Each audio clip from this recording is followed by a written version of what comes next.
हमने तो ये भी कहा था जब राहुल गांधी जी ने ये कहा कि मोदी जी और भारतीय जनता पार्टी विभाजन की राजनीति कर रहे हैं या नफरत का काम फैलाने का काम कर रहे हैं, तो मैंने ये कहा था कि मोदी जी की ही वजह से ये मुमकिन हुआ कि आज राहुल गांधी लाल चौक में जाकर के आइसक्रीम खा लेते हैं। ये शाम के वक्त मूड किया तो उठ करके वो रेजेंसी रोड के रेस्टोरेंट में चले जाते हैं। जब उनकी सरकार थी केंद्र में, जब उनकी सरकार थी प्रदेश में, तो वो साहस नहीं करते थे बंद कमरे से सुरक्षा कवच से बाहर निकलने का। आज वो इस कदर आज़ाद हैं। उनकी आज़ादी और उनकी इस प्रकार की सुरक्षा बहाल करने का काम भी मोदी जी ने ही किया।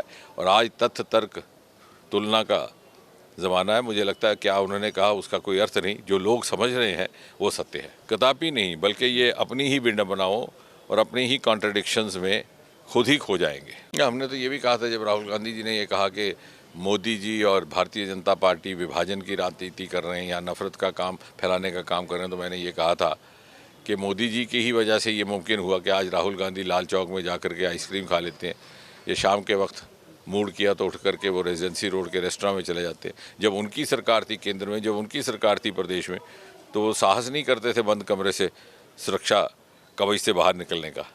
आज वो इस कदर आज़ाद हैं। उनकी आज़ादी और उनकी इस प्रकार की सुरक्षा बहाल करने का काम भी मोदी जी ने ही किया। और आज तथ्य तर्क तुलना का ज़माना है। मुझे लगता है क्या उन्होंने कहा उसका कोई अर्थ नहीं, जो लोग समझ रहे हैं वो सत्य है। कदापि नहीं, बल्कि ये अपनी ही भिन्न बनाओ और अपनी ही कॉन्ट्रडिक्शंस में खुद ही खो जाएंगे।